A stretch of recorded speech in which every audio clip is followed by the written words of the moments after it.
अभी 3 ऐसी घटनाएं हुई हैं जिस पर हमें गंभीरता से विचार कर एक्शन करने की ज़रूरत है। एक तो जो है पूरन कुमार जो है सीनियर आईपीएस ऑफिसर हरियाणा में, उनके साथ में बड़ा लेवल का एट्रॉसिटी हुआ है। उन्हें आत्महत्या करने पर प्रेरित किया गया।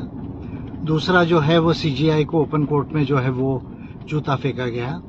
तीसरा जो है जो रायबरेली है उसमें हरिओम जो हमारे वाल्मीकि जो है उनको जो है एट्रॉसिटी उन पर हुई, उनकी हत्या की गई है। तो देश में जो है ये एक तरफ तो विकसित भारत का स्लोगन मोदी जी लगा रहे हैं और दूसरी तरफ जाति व्यवस्था के आधार पर आज भी जो शेड्यूल्ड कास्ट के लोग हैं पर्टिकुलरली उनके साथ में बड़े पैमाने पर प्रताड़ना हो रही है और जाति के आधार पर। तो मैं समझता हूं कि इस पर जो है इस जाति व्यवस्था और विकसित भारत ये दोनों साथ में संभव नहीं है। यानी अगर आप जाति व्यवस्था को भी रखना चाहेंगे और विकसित भारत की भी बात करेंगे तो विकसित भारत बनने वाला नहीं है। वैसे भी विकसित भारत से आप अभी बहुत पीछे है, क्योंकि आपको जो है $30 ट्रिलियन इकोनॉमी बनना है। पर कैपिटा जो है इनकम आपको $16,000 पर एनम तक जाना है। तो it is a way ahead. Science and technology में अभी आप अमेरिका चाइना से बहुत पीछे है।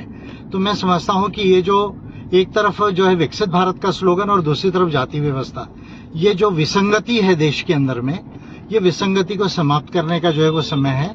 और कानून के हिसाब से प्रॉपर एक्शंस होकर जो है वन टाइम जो है इन पर प्रॉपर एक्शंस होना चाहिए, ताकि जो है फ्यूचर में इस तरह की कोई बात करने की बात सोचे तो मैं समझता हूं कि उसे फिर से सोचने की जरूरत पड़ेगी। एजुकेशन लेकर ऑफिसर बनने के बाद में भी पर्टिकुलरली पूरन कुमार का जो केस है वो इंटरेस्टिंग है, क्योंकि उनमें जो 15 लोगों के नाम उन्होंने जो लिखे हुए हैं वो सारे के सारे एजुकेटेड लोग थे, आईएएस और आईपीएस लोग हैं। तो जाति की मानसिकता आपकी लिटरेसी से नहीं जाती, इसके लिए जो है नेचर को और साइंस को समझने की जरूरत है।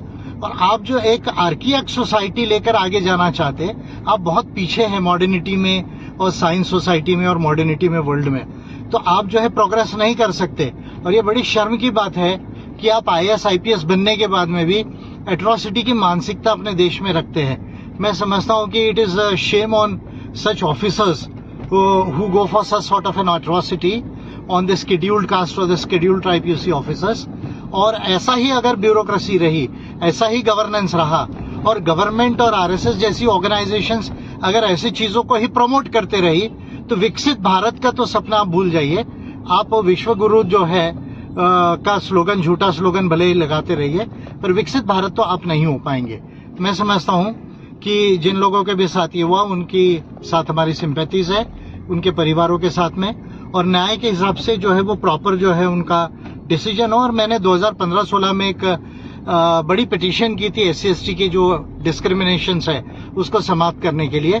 उसमें मैंने एक लॉ ऑफ रिपेरेशन का प्रोविजन कहा था।